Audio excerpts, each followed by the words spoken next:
ہم ڈٹے ہوئے لوگ ہیں۔ سرکار نے فلاح انسانیت کے لیے جو دوسرا کام کیا نا، وہ لوگوں کو احساس دلایا ہے کہ اگر غلطی ہو جائے تو تم نے بندوں کے سامنے اپنے آپ کو کلیئر نہیں کرنا، تم نے تو رب کے سامنے اپنے آپ کو کلیئر کرنا ہے، اللہ کے سامنے تم نے بچنا ہے کہ میرا گناہ معاف۔ اور حضور احساس پیدا کرتے تھے۔ بخاری شریف میں قبیلہ غامدیہ کی اس عورت کا تذکرہ موجود ہے جو خود آئی تھی، کوئی گرفتار کر کے نہیں لایا تھا، از خود آئی۔ احساس پیدا ہو گیا نا گناہ کا۔ یہاں بہت ساری غلطیاں کر کے بھی لوگ جب اپنی بات کرتے ہیں تو کہتے ہیں کبھی یاد تو نہیں کسی کے ساتھ زیادتی کی ہو، یاد تو نہیں کبھی کسی کا، بھئی آپ نے اتنے بڑے ولی ہونے کا دعویٰ کر دیا۔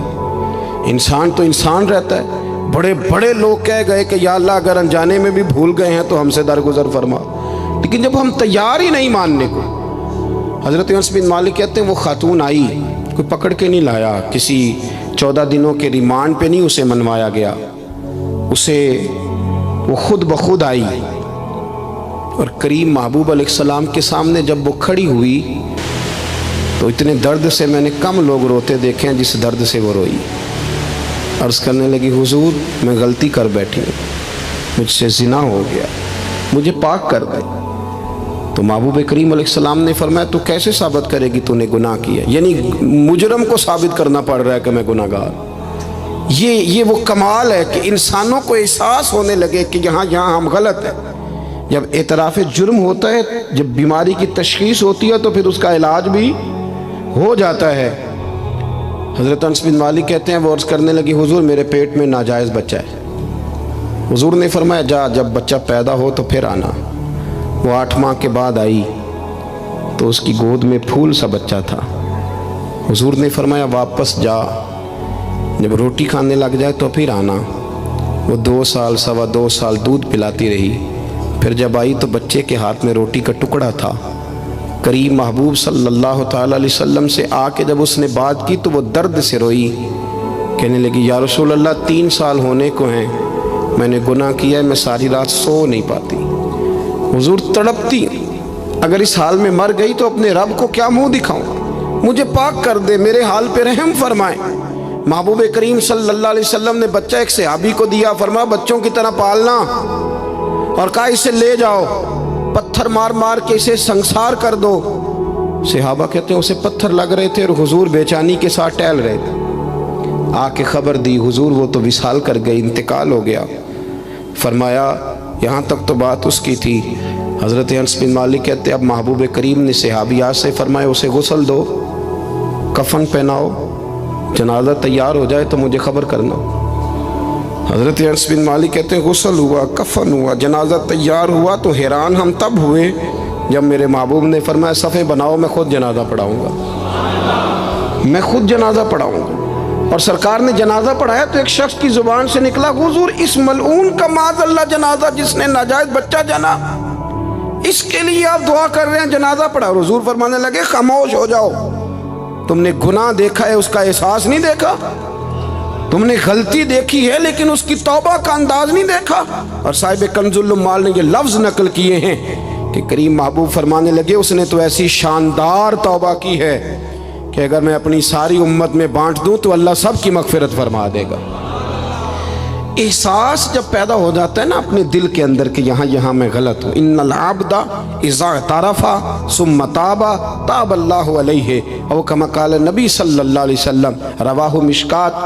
حضور نے فرمایا جب کوئی بندہ کہتا ہے نا اللہ میں بھول گیا تھا اور پھر وہ توبہ کرتا ہے تو رب اس کی توبہ کو فوراً ہی قبول فرما لیتا ہے۔ پہلی بات یہ کہ عقائد کو مضبوط رکھیں، مضبوط عقائد۔ اور یہ جو آج کل ایک اور ماحول چل رہا ہے، کوئی تھوڑا ادھر کوئی تھوڑا ادھر، عقائد وہی درست ہیں جن کی تشریح شیخ عبدالحق محدث دہلوی نے فرمائی، عقائد وہی درست ہیں جن کی بابت حضرت مجدد الفسانی لکھ گئے، اور ان سب کو اگر کھلا کر کے بیان کیا تو امام احمد رضا فاضل بریلوی نے بیان کیا۔ انہی بزرگوں کی باتوں کو کھول کر ہمارے سامنے رکھا۔ مضبوط عقائد کی زندگی گزاریں۔ اور دوسری بات اگر کبھی کوئی غلطی ہو جائے پھر اس کا احساس پیدا کریں، پھر اس سے توبہ کریں۔ تیسری بات جو فلاح انسانیت کے لیے بڑی ضروری ہے وہ یہ ہے کہ تھوڑا احساس پیدا کریں دوسروں کا۔ میری زندگی میری ذات سے شروع ہوتی ہے، میری ذات سے، میرے سے ہنس کے بولو، میری بات مانو، میرے پیچھے چلو، میرے آرام میں خلل نہ آئے، میری طبیعت کے مطابق۔ بھئی آپ کی طبیعت کے مطابق چلیں تو پھر تو آپ بہت بڑے خود غرض ہوئے کہ آپ نے صرف اپنے لیے سوچا۔ محبوب کریم کا کمال یہ تھا کہ حضور نہ دوسروں کا بڑا احساس فرماتے تھے۔ آپ بخاری مسلم کی وہ حدیث پڑھیں تو حیران ہو جائیں کہ سرکار فرماتے ہیں میں جب نماز کی نیت باندھتا ہوں تو میرا دل کرتا ہے میں لمبی نماز پڑھاؤں۔ جب میرا کسی کام کرنے کو دل کرے تو پھر میں ساری دنیا کچلنی پڑے تو میں کر جاتا ہوں، لیکن حضور فرمانے لگے کہ میرا دل کرتا ہے میں لمبی نماز پڑھاؤں، لیکن پھر میرا خیال آتا ہے کہ پیچھے بوڑھے بھی ہیں، بیمار بھی ہیں، بچے بھی ہیں۔ یا رسول اللہ نماز اللہ کی اور خیال بندوں کا؟ فرمایا میں بوڑھوں، بیماروں اور بچوں کا خیال کرتے ہوئے اللہ کی نماز کو مختصر کر دیتا ہوں۔ احساس جب طبیعت ہمارے ہاں نا تیزی کے ساتھ احساس ختم ہوا ہے، تیزی کے ساتھ ہم نے اتنی نفی شروع کی۔ ہمارے تو اہل تصوف میں اللہ ماشاءاللہ اب تربیت کا طریقہ یہ ہے کہ صرف میں ہوں، میرے سوا کوئی بھی نہیں۔ حالانکہ طریقت تو اس کا نام تھا کہ میں نہیں باقی سارے ہی ہیں۔ وہ تو دوسرے کا اثبات کر کے اپنی نفی کرتے تھے، اور یہاں بار بار اپنا اثبات۔ احساس جب پیدا ہوتا ہے، احساس، پھر اس کے اندر توانائی آتی ہے، پھر انسان اپنے لیے نہیں دوسروں کے لیے جینے میں بھی خوشی محسوس کرتا ہے۔ پھر وہ محسوس کرتا ہے کہ میں کوئی ایسا درخت نہیں کہ جس کی نہ شاخیں ہوں نہ پتے ہوں، پھر وہ کہتا ہے میں درخت ہوں پر شجرے سایہ دار ہوں۔ کوئی آئے گا تو پھل بھی کھائے گا، کوئی آئے گا تو چھاؤں میں بھی بیٹھے گا، کوئی آئے گا تو اسے خیر بھی نصیب ہوگا۔ طبقات ابن سعد میں ایک بڑی خوبصورت روایت ہے، حضرت عائشہ صدیقہ رضی اللہ تعالیٰ عنہ فرمانے لگیں کہ ایک دن نہ نبی کریم صلی اللہ علیہ وسلم گھر میں تشریف فرما تھے اور طبیعت مبارک بڑی اشاش بشاش تھی۔ جب کبھی عذاب کی آیات آتی تھی تو غم امت میں پریشان ہو جاتے تھے، اور کبھی رحمت کی آیات آتی تو پھر حضور کا چہرہ پہلے سے بھی زیادہ روشن نظر آتا، پھر اللہ کی رحمت کے حوالے سے اور زیادہ خوشبوئیں دنیا میں پھیل جاتی۔ فرماتی ہیں آج بڑے حشاش بشاش تھے تو مجھے فرمانے لگے عائشہ تیرے ساتھ ایک بات کروں؟ میں نے کہا حضور میرے تو نصیب جاگ گئے، ضرور کریں۔ تو حضور فرمانے لگے تم کبھی مجھ سے بڑی راضی ہوتی اور کبھی کبھی نہ کسی اور اہلیہ کے پاس زیادہ وقت گزاروں تو دل میں بات بھی رکھ لیتی ہو۔ حضرت عائشہ کہتی ہے میں نے فوراً عرض کی حضور میری ماں مجھے روئے، میں اور آپ سے ناراض ہوں گی؟ تو فرمایا چل سن تو لینا پہلے، یہ احساس کی شدت اس کو ملاحظہ فرمائی، میں سن تو صحیح۔ یا رسول اللہ صلی اللہ علیہ وسلم حکم فرمائے۔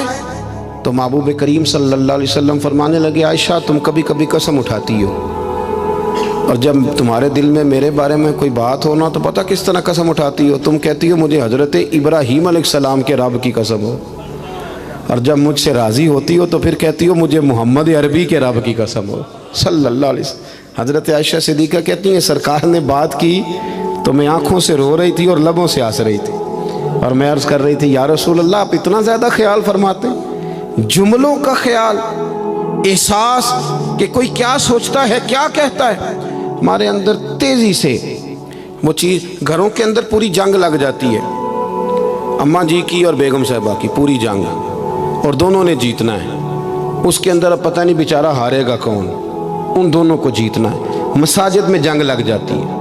میں تھوڑے دن پہلے میں نے دوستوں سے کہا تھا، میں نے کہا یہ جو مسجد کا صدر بناتے ہو نا، اس کا نام صدر نہ رکھو، کوئی اور رکھ لو، اس لیے کہ صدر تو سب سے بڑا آئینی عہدہ ہے، تو جب آپ صدر ہی کہہ دیتے ہیں پھر اس بیچارے کا دل کرتا ہے کبھی اسمبلیاں ٹوٹنی بھی چاہیے، کوئی تبدیلی بھی ہونی چاہیے، آپ درجہ ہی بڑا اونچا دے دیتے ہو، پریشان ہو جاتا ہے، اندر رٹا بن جاتا ہے ہمارے ہاں، عہدوں کی جنگ ہے، لڑائی ہے۔ مسئلہ صرف یہ ہے کہ احساس نہیں، اگر احساس ہونے لگے پھر شوق بیدار ہوتا ہے، پھر انسان کسی کو کچھ دے کے راضی ہوتا ہے، پھر اس کا حضرت حذیفہ بن یمان رضی اللہ تعالیٰ عنہ فرماتے ہیں، یہ حدیث امام غزالی لائے اور اپنی سند کے ساتھ لائے۔